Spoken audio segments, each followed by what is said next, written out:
نکل آئی، من استکمل الصلاۃ، اگر نماز کامل نکل آئی تو فقد استکمل اعمال کلہ، اس کے سارے اعمال خود بخود مکمل ہو جائیں گے۔ اور اگر نماز ناقص نکل آئی تو پھر سارے کے سارے اعمال ناقص نکل آئیں گے۔ چنانچہ ضروری اور لازمی ہے کہ اس موضوع کو اہمیت کے ساتھ بیان کیا جائے، اس موضوع کو قرآن و سنت کی روشنی میں آپ حضرات کے سامنے کھل کر واضح طور پر بیان کیا جائے، تاکہ اس کے اہم نکات، اس کی وعیدیں، اس کے فضائل، اس کے مناقب، اس کے احکامات، اس پر وعیدیں، وہ آپ حضرات کے سامنے واضح طور پر آ جائے۔ سب سے پہلی حدیث اس عنوان پر جو حضرت عبداللہ بن عمر رضی اللہ تعالی عنہ، جو حضرت فاروق اعظم کے صاحبزادے ہیں اور احادیث کے باب میں کثرت سے حضرت عبداللہ بن عمر سے بہت ساری روایات موجود ہیں، خلیفہ وقت، امیر المؤمنین، کبار صحابہ میں سے خلیفہ ثانی جناب سیدنا عمر فاروق رضی اللہ تعالی عنہ کے صاحبزادے ہیں۔ آپ علیہ الصلوۃ والسلام کے ساتھ کئی غزوات میں شریک ہوئے، اور محدثین احادیث میں صحابہ اکرام میں جو محدثین تھے، فقہا تھے، ان میں سے ایک نام سر فہرست حضرت عبداللہ بن عمر کا بھی ہے۔ حضرت عبداللہ بن عمر رضی اللہ تعالی عنہ اس حدیث کو نقل فرماتے ہیں، بخاری میں حدیث موجود ہے، اسی طرح مشکات المصابیح میں امام تبریزی رحمہ اللہ نے اس حدیث کو ذکر کیا۔ فرمایا رسول پاک صلی اللہ علیہ وسلم نے ارشاد فرمایا کہ بنی الاسلام علی خمس، اسلام کی بنیاد 5 چیزوں پر ہے۔ کتنی چیزوں پر؟ 5 چیزوں پر۔ اسلام کی بیسک عمارت، اسلام کی بنیاد کتنی چیزوں پر؟ 5 چیزوں پر ہے۔ علی خمس، سب سے پہلے الشہادۃ ان لا الہ الا اللہ وان محمد الرسول اللہ، کہ سب سے پہلی اسلام کی بنیاد وہ کلمہ طیبہ لا الہ الا اللہ محمد الرسول اللہ کو پڑھ لینا، یعنی لا الہ الا اللہ یہ کلمہ طیبہ ایک دروازے کی مانند ہے، اسلام کا ایک بڑا دروازہ اور ایک گیٹ ہے کہ جس میں داخل ہونا لا الہ الا اللہ محمد الرسول اللہ کی چابی کے ساتھ۔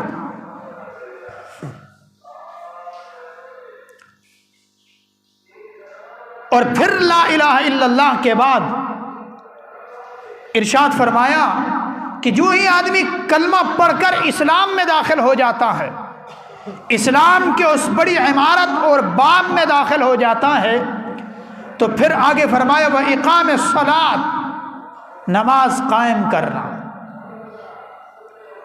گویا کہ اسلام کے فوراً بعد، کلمہ طیبہ کے اقرار کے بعد آدمی پر جو سب سے پہلا عمل لازم ہوتا ہے وہ ہے نماز۔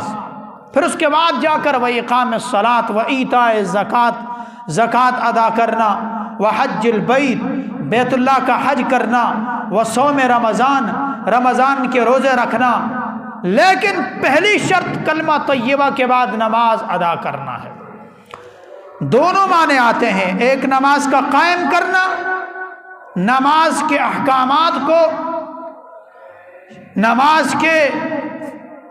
نماز کے حکم کو قائم کرنا، رکن نماز کو معاشرے میں قائم کرنا، اپنی سلطنت حکومت میں قیام نماز کی جستجو کرنا، اور دوسرا خود نماز پڑھنا، دونوں معنی میں آتا ہے۔ اب نماز ایک ایسا عمل ہے کہ جو عمر کے اور زندگی کے بالغ ہونے کے بعد کسی گوشے میں بھی معافی نہیں ہے، معافی کا تصور بھی نہیں ہے۔ نماز کے بعد زکوٰۃ کا معاملہ آتا ہے۔ زکوٰۃ کی ادائیگی تب ہے جب صاحب نصاب ہو جاتا آدمی، اور نصاب کی تعیین الگ ایک بحث ہے، موضوع ہے، لیکن آدمی اگر صاحب نصاب نہیں ہے تو اس پر زکوٰۃ فرض نہیں ہے۔ وحج البیت، بیت اللہ کا حج کرنا، یہ مرحلہ آتا ہے تو آدمی اگر زاد راہ سفر رکھتا ہے، اس کے پاس سفر کا زادرہ موجود ہے، سامان موجود ہے، راستہ امن والا ہے، اور وہ اتنا خرچہ رکھ سکتا ہے، برداشت کر سکتا ہے کہ وہ اپنے ملک سے جا کر حج کرے، خرچ و اخراجات برداشت کر سکتا ہے، تو تب جا کر اس پر حج فرض ہے، اور حج بھی زندگی میں ایک دفعہ فرض ہے کہ اس نے کر لیا، اس پر وہ فرض ساقط ہو گیا۔ وہ صوم رمضان، اور رمضان کے روزے رکھنا، رمضان کے روزوں میں بھی رخصت موجود ہے کہ آدمی اگر سفر میں ہے تو روزے ساقط نہیں رکھ سکتا، اگر سفر مشقت والا ہے، اگر اس قدر سخت بیمار ہے کہ اگر روزہ رکھے گا تو اس کی بیماری کے بڑھ جانے کا خدشہ ہے، تو بھی روزہ ساقط ہے وقتی طور کے لیے۔ عورت کے لیے خاص ایام میں روزہ رکھنے کا حکم ساقط ہے، بعد میں قضا کر لے، لیکن نماز ایسا عمل ہے کہ جو کسی صورت بے معاف نہیں ہے۔ اگر سفر میں ہے تو نماز پڑھنی ہے، اگرچہ وہ قصر کر کے، اگر 4 رکعت ہیں تو 2 رکعت پڑھے، اگر بیمار ہے تو تب بھی اس کو حکم ہے کہ اپنی بیماری کے باوجود کھڑے ہو کر وہ نماز پڑھے، اگر کھڑے ہونے کی طاقت نہیں ہے بیٹھ کر نماز پڑھے، بیٹھ کر پڑھنے کی طاقت نہیں ہے لیٹ کر نماز پڑھے، لیٹ کر نماز پڑھنے کی طاقت نہیں ہے اشاروں سے نماز پڑھے۔ اور یہی حکم نبی پاک صلی اللہ علیہ وسلم نے اپنے عمل سے بھی دیا، اپنے فعل سے بھی دیا، اپنے قول سے بھی دیا، کہ جب رسول پاک صلی اللہ علیہ وسلم کی بیماری کے ایام تھے، مرض الوفات میں مبتلا ہیں، آپ علیہ الصلوۃ والسلام مسجد کے ساتھ ہی آپ کا حجرہ تھا، نبی پاک صلی اللہ علیہ وسلم حضرت علی رضی اللہ تعالی عنہ اور حضرت ابن عباس کے کندھوں کا سہارا لے کر مسجد نبوی تشریف لے گئے۔ اس سخت بیماری کے باوجود آپ نے نماز ترک نہیں کی۔ خود رحمت عالم ہیں صلی اللہ علیہ وسلم، آپ سے پوچھا نہیں جاتا، آپ تو معصوم ہیں، آپ تو صاحب جنت، صاحب شریعت ہیں، سید الاولین والآخرین ہیں، امام الانبیاء والمرسلین ہیں، لیکن اس کے باوجود بھی آپ علیہ الصلوۃ والسلام نماز کے لیے کس قدر مشقت اور تکلیف برداشت کر کے بھی جا رہے ہیں، اور جب آپ علیہ الصلوۃ والسلام کا وصال ہونے لگا تو آپ نے فرمایا الصلاۃ الصلاۃ امتی امتی، میری امت کے لوگوں نماز مت چھوڑنا۔ زندگی کے آخری حج کے موقع پر حجۃ الوداع ہے، میدان عرفات ہے، 3 گھنٹے اونٹنی پر بیٹھ کر آپ علیہ السلام نے دعائیں فرمائی ہیں اور خطاب فرمایا ہے، سامنے میدان عرفات بھرا ہوا ہے انسانوں سے، مسلمانوں سے، حجۃ الوداع کا موقع ہے، زندگی کا آخری حج ہے۔ اس کے بعد 80-90 دن کے بعد نبی پاک صلی اللہ علیہ وسلم کا انتقال ہو جاتا ہے، دنیا سے رخصت فرما لیتے ہیں۔ تو اس حجۃ الوداع کے موقع پر فرمایا الصلاۃ، اے میری امت کے لوگوں نماز مت چھوڑنا، وما ملکت ایمانکم، اور اپنے ماتحتوں کے ساتھ اچھا سلوک کرنا، اور النساء، اور اتقوا اللہ علی النساء، عورتوں کے بارے میں، اپنی عورتوں کے بارے میں اللہ سے ڈرتے رہنا۔ یہ خطبے کے نکات ہیں جو حجۃ الوداع کے موقع پر ارشاد فرمائے۔ تو اسلام کی اہم ترین بنیاد، اہم ترین رکن وہ نماز ہے کہ جس کو ہم نے بالکل ہلکا سمجھ رکھا ہے۔ ہم تو جمعے تک ادا نہیں کرتے۔ اللہ کے حبیب نے فرمایا الصلاۃ عماد الدین صلی اللہ علیہ وسلم کہ نماز دین کا ستون ہے۔ آپ بتائیے، آپ کی عمارت ہے، گھر ہے، ایک بہت بڑی عمارت ہے، اگر اس عمارت سے ستون کو ڈھا دیا جائے، ستون کو گرا دیا جائے تو وہ عمارت قائم رہ سکتی ہے؟